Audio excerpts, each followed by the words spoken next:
Hello, beloveds. This is Reverend Amani Malika here from the Albuquerque Center for Spiritual Living. And I am so glad you are here at this video at this time or listening to this podcast at this time. I wanted to hop on because Reverend Raymont and I recorded these messages ahead of time. And I just wanted to make sure you know that you get to go deeper and you get to be supported in spiritual community. You do not have to be audacious and bold alone. So I want to invite you to join us if you are in the Albuquerque area on Sunday afternoons at 4 p.m. for our in-person gatherings. You can learn more at our website, abqcsl.org. And if you are participating online, you also get to be supported. We have some online small groups and ways that you can receive prayer and affirmations and all the things directly to your phone. So again, learn more at abqcsl.org. May you be so alive in your divine, holy, amazing nature that is unique, that is perfect, that you get to boldly and audaciously move in your life as the incredible being that you are. This, my friends, is what changes the world. I love you so much. Enjoy. All right. So, continuing this idea of arrest, what must be absolutely shut down? What must be stopped? What in its tracks, right? To be arrested. I love this idea. Which also goes with this quote that I did find in the outline, which is from Ernest Holmes in the Science of Mind text. Someday we shall learn to lay our burdens on the altar of love, that they may be consumed by the fire of faith in the living spirit. So I feel like this idea of what must stop so that you can courageously rest and care for your whole holy self, right? Audaciously care for the truth of who you are and prioritize that divinity. Mm-hmm. Also requires, like you said, it requires the arresting of maybe false thought, the arresting of bad behavior, the arresting of habits that don't serve. Yep. And how do we arrest? How do we stop what needs to be stopped? Right. And for me, part of that is like being honest about lay your burdens down, but you got to admit you are burdened. Mm-hmm. Right. You have to admit to yourself at the very minimum that some shit is not working. Mm-hmm. Right. And, you know, if we talk about just in general, the concept of the legal system, the person that's getting arrested, and I'm not talking about the systemic thing because that's a whole different conversation there. I'm just saying in general, the concept of the person that's getting arrested has been engaging in behavior that is against the law. So we have this concept of the law, life-affirming faith, our divinity. What are we engaging in that is counter to the law, to principle, to universal truths, etc.?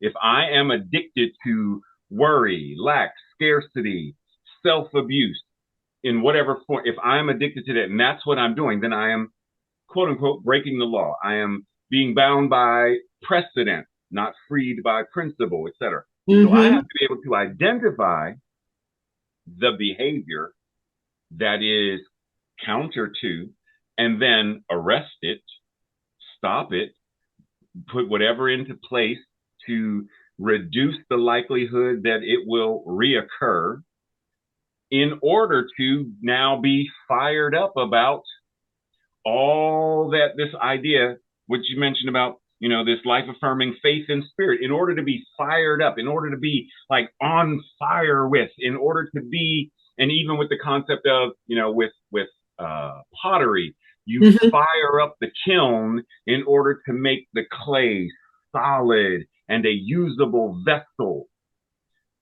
How are we firing up and becoming solid in this faith, and solid as the incarnation of spirit, and solid as X, Y, and Z? But I've got to be able to identify, which means I've got to have a boldness to name a thing, to And be honest with. Go ahead.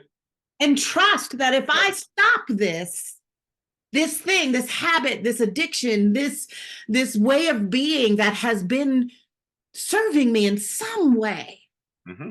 even if it's against the law, right? Even if it is not treating myself well, right?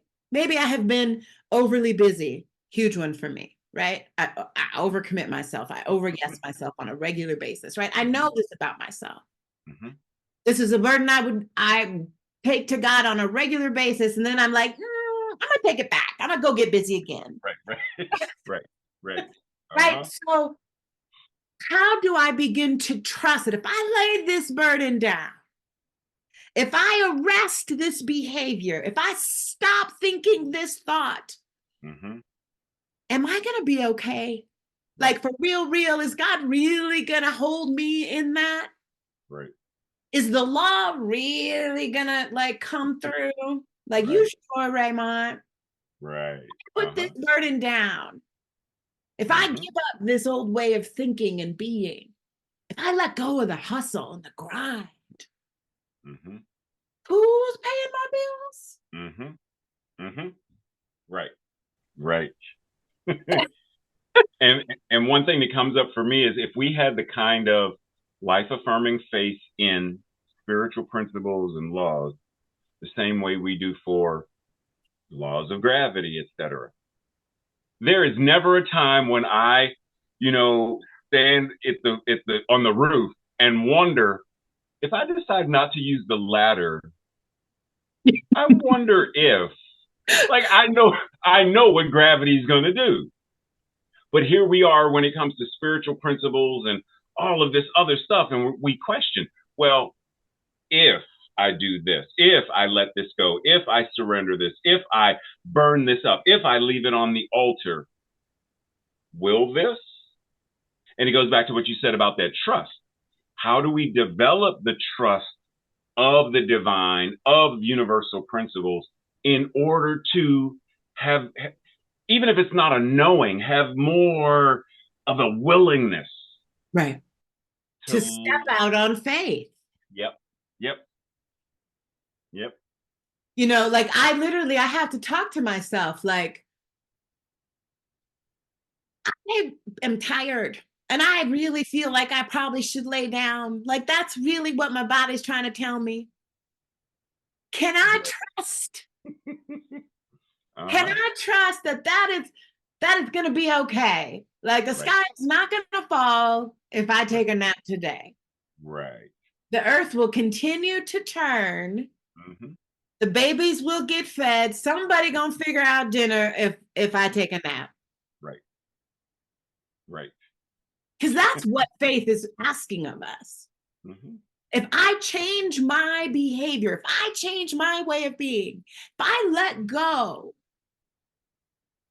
of the overbusy and the overdoing and the taking too much responsibility for other people's well-being, I'm really going to let go of this inherited bullshit behavior, right? I have to be willing to at least consider that there is a greater good on the other side of that choice. Right. That is a faith practice. Right. Because I think we like to think of faith as let me pray on that. We say that all the time. Let me take that into prayer. And I'm going to go pray about, I'm going to pray about being more rested. And then I'm going to go ahead and continue to be overly busy and overly committed and over-yesing myself and taking too much responsibility. Right? That is not a faith practice. No, not at all. It surely isn't audacious. Yeah. Or and this may be a little controversial. It's a faith practice, but it's a non-life affirming faith practice because what I'm putting my Mm, faith in, because I'm using the same energy. Like I often think of, we don't have faith, faith has us. mm. The universe trusts itself because it knows. So, and if we're in it, then we're already in the energy of trust and faith and etc. And it's what we are. So the question is, I have a hope, I have an expectation. Faith is the substance of things hoped for. Okay, I'm hoping what? That the boogeyman, because I know it's in that closet. I have an expectation that there's something waiting to get me. Then I'm using faith in that, right? Like Yes. years ago when I was in fundamental Christianity, we used to say that worry is praying to the devil. Like Mm. you're using the same energy. So what are Right. you directing it towards? And the funny thing about faith, since you mentioned, I'm gonna take it to prayer, Amani. I'm gonna pray on it. Instead of realizing, and this is how simple faith is why I said we're in it. It has us. We already have faith because neither of us flies the plane from here to here. We put our luggage here and we have faith that it will get where it needs to get. Because when it doesn't, and we've arrived and we over there for baggage claim and I don't see it. Wait, we're shocked. Why? Because we have the expectation of it being there. And we know, well, it's somewhere, because then when I don't see it and the belt has stopped, we then go to someone and say, where's my bag? So we still have the expectation that it's somewhere and I want that wherever it is to find its way to me. So we're still operating on a system of faith that's in place. Right. That's right. We're not flying the plane. We're not moving the baggage. We're not giving each other peanuts. We get on, we sit down, and we surrender into the flight. Why don't we do that same thing with this new job or this relationship or whatever it is? You know what? Like you said, the sky is not going to fall down because I am taking a nap. That's not mine to do right now. I trust, I surrender, I let go. That's part But of it.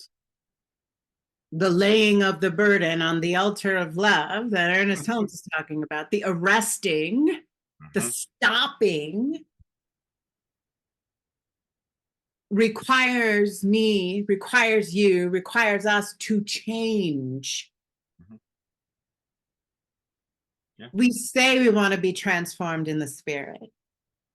We say we want to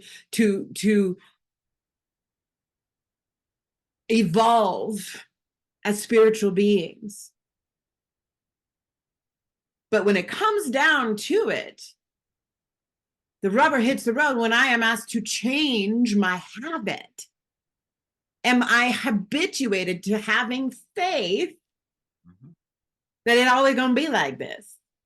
Right. What is my faith really in? And am I willing to change my thinking, my belief, my faith? Mm-hmm. Yep. Am I willing to lay down how I have always done it, how I Yep. have always expected it to go? Mm-hmm.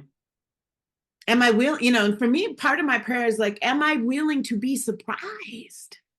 Right. Because just when I think like I rest, I am someone who rests now. Mm-hmm. Mm-hmm. I have to be willing to go, ooh, you ain't even halfway there yet, honey. Mm-hmm. Right. Are you willing to trust God? If even you willing to trust the law, the infinite possibility in the divine, Mm-hmm. even when you might lay down for days. Mm-hmm. Yeah. I mean, it's like putting on a theater production though. There's a law to how how the music is arranged, how the direction happens, and with each new production, you go through the same process. And there's I trust the process. I trust the finding my character. I trust the music director and the score. And even though right now, ooh, we ain't got but 3 weeks until opening, and and there's all of it, but there's that part that says, this, let it go, because you know how to do this. You've done this before. So even when the confusion and stuff comes up, it's coming back and saying, pause, breathe, check in. I've been here before. I know how to do this. This is my opportunity to arrest this form of thinking and this mental equivalent and this behavior, all that stuff, and then be rehabilitated into love and joy and trust and conviction of the practice. Like, Exactly. it's got to be.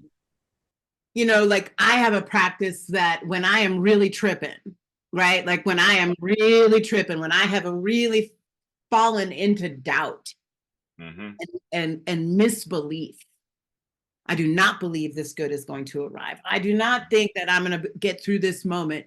I don't think so-and-so is going to be okay. Like whatever the doubt is going to be, part of my practice is to come back to the evidence that I already have. Right. I have always been held. I have never not been held. Even when I am face down in the dirt's holding me. I have always been held. Here I am, breath in my body, regardless of some really, really silly choices along the way. So I have evidence that no matter how unsure I have been, or how off track I have gotten, how far away from faith and good and love I have been, I have always been held by the divine. I have always come back to a greater good, a greater truth. Right. So I think that's what you're talking about. I think that's the fire of spirit. That's the fire of conviction. Right. It's like, how do I return when it looks like everything is falling apart? Right. And that's what I was going to say. Faith is the substance of things hoped for. What did you just say? The evidence of things that I may not be able to see in the moment, but nonetheless, the evidence says it's there. Just like crime scene investigators. With their naked eye, they don't see the fingerprints that they're going to pick up, but they know the evidence is there. And they do the process. So yeah, right now, so like, oh man, life is so messed. Pause, breathe, check in. Do I have evidence? Yes. Then go to the practice of firing up. I have it. I know it. I trust it. Now what is mine to do? Take a nap. Then that's what I'm going to go do. Right. Whatever it is in that moment. Yep. Yeah. Amen. Amen. Amen.